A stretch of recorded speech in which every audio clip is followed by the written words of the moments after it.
오늘 각종 사건, 사고 소식을 정리해보는 포인트 뉴스입니다. 첫 번째 소식입니다. 한국도로공사의 일부 직영 주유소가 특정 업자로부터 유류를 비싸게 구매해 회사에 상당한 손해를 끼친 것으로 감사 결과 드러났습니다. 또 유류를 주문량보다 적게 납품받아 수십억 원의 미정산 채권이 발생했지만 회수하지 못하고 있습니다. 허술한 회계 관리가 곳곳에서 노출됐습니다. 서승택 기자가 단독 보도합니다. 한국도로공사가 운영하는 두 곳의 고속도로 직영주유소에서 수상한 유류 구매 정황이 포착된 건 지난 2021년 12월부터입니다. 2023년 6월까지 19개월 동안 석유공사 단가 대비 리터당 약 30원 비싸게 유류를 구매했습니다. 자율 구매를 통해 유류를 구매할 경우 수익을 확보하기 위해 판매 가격을 낮춰야 하지만 오히려 더 높은 금액에 거래를 한 겁니다. 이로 인해 도공에는 11억 원 상당의 손실이 발생했습니다.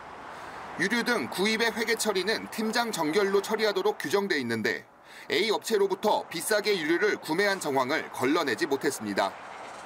유류를 비싸게 구매한 만큼 해당 기간 소비자들이 피해를 본 것 아니냐는 의구심을 낳고 있습니다. 2022년 당시 EX 알뜰 주유소는 다른 주유소 대비 가격을 좀 많이 올렸던 것으로 분석되었습니다. 도공 측은 유류를 비싸게 구매한 것은 맞지만 공사 측이 손해를 입었을 뿐 소비자들에게 비싸게 판매하지는 않았다고 해명했습니다. 회계 관리의 허점은 이뿐만이 아닙니다. 문제의 주유소들은 A 업체로부터 유류를 구매하면서 대금을 지급했지만 주문량보다 적게 공급받으면서 지난해 6월 기준 약 32억 원 상당의 미정산 채권이 발생했습니다.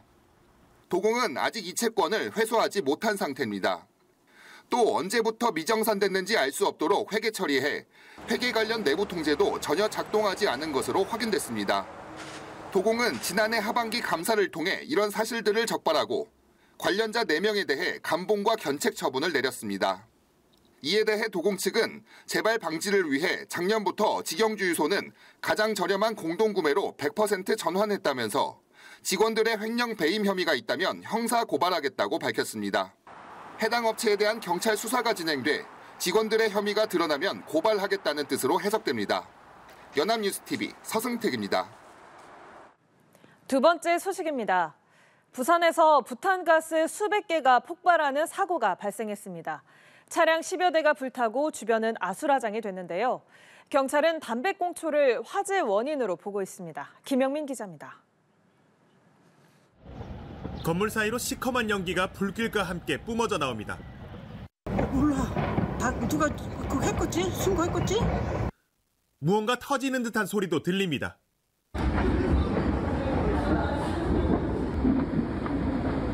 검은 연기는 이내 도심 하늘을 뒤덮습니다. 현장에서는 소방대원들이 쉴 새 없이 물을 뿌립니다. 부산 강서구 명지동에서 불이 난 건 이날 오전 11시 30분쯤 마트 공터에 쌓아놓은 부탄가스에서 불이 시작되면서 연쇄적으로 폭발하는 사고가 발생했습니다. 다행히 인명피해 없이 불은 20분 만에 꺼졌지만 이 불로 자동차 10여 대가 타고 마트 유리가 산산조각 났습니다.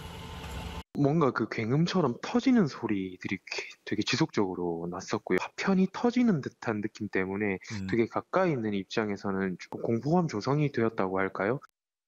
경찰은 담뱃불로 폭발이 발생했을 가능성에 무게를 두고 수사를 벌이고 있습니다. 불이 나기 10분 전 주변에서 담배를 피웠던 4명이 CCTV에 특정됐기 때문입니다. 경찰은 목격자 등을 상대로 정확한 화재 원인을 조사하고 있습니다. 연합뉴스TV 김영민입니다. 다음 소식입니다. 서울 강남 오피스텔에서 60대 여성과 그의 딸을 흉기로 살해한 60대 남성이 경찰에 붙잡혔습니다. 범행 직후 달아난 남성은 도주 약 14시간 만에 검거됐는데요. 우발적 범행이었다고 주장하고 있습니다. 최진경 기자입니다. 파란색 반팔티를 입은 남성이 뒷짐을 진 채 어슬렁대다 골목으로 사라집니다. 강남 오피스텔에서 모녀를 살해한 뒤 달아난 60대 남성 A씨입니다. 얼마 지나지 않아 경찰차가 연달아 들어오고 형사들도 빠르게 달려갑니다. 남성은 버스와 택시 등 대중교통을 갈아타며 도주 행각을 벌이다 범행 현장과 약 10km가량 떨어진 이곳 남태령의 한 개울가에서 붙잡혔습니다. 경찰은 범행 약 14시간 만에 A씨를 살인 혐의로 긴급 체포했습니다. A씨는 숨진 60대 여성과 과거 연인 관계였던 걸로 알려졌습니다. 방배경찰서에서 수서경찰서로 압송된 A씨는 우발적인 범행이었다고 주장했습니다. 피해자에게 하실 말씀 없으신가요? 죄송합니다. 우발적으로 하신 건가요? 네. 흉기는 미리 좀 준비하신 건가요? 아닙니다. 거짓말입니다. A씨는 휴대전화 전원을 끄고 경찰의 추적을 피해 도주 행각을 벌였습니다. 경찰은 CCTV 관제센터와의 공조를 통해 A씨의 인상착의와 도주 경로를 파악했습니다. 이제 위치값이 동작구로 떴다고 그러더라고요. 1시간인가 또 있다가 다시 이제 서초로 넘어왔다는 내용이 있어가지고 실시간으로 그래서 막 다 뒤졌죠. 경찰은 A씨를 상대로 정확한 범행 동기 등을 들여다보고 있습니다. 연합뉴스TV 최진경입니다. 마지막 소식입니다. 10대 여학생 3명을 감금한 뒤 돈을 뜯어낸 렌터카 직원이 경찰에 붙잡혔습니다. 이 남성은 10대들이 무면허 상태로 차를 빌려 운전했다는 사실을 빌미로 협박했는데요. 범행을 공모한 또 다른 남성은 성착취까지 시도한 것으로 전해졌습니다. 문승욱 기자의 단독 보도입니다. 덩치 큰 남성을 뒤따라 여성 셋이 차량에 탑승합니다. 이들을 태운 자동차 2대는 곧 골목을 벗어나 사라졌습니다. 렌터카 업체 직원 A씨가 10대 여학생 3명을 강제로 끌고 가는 모습입니다.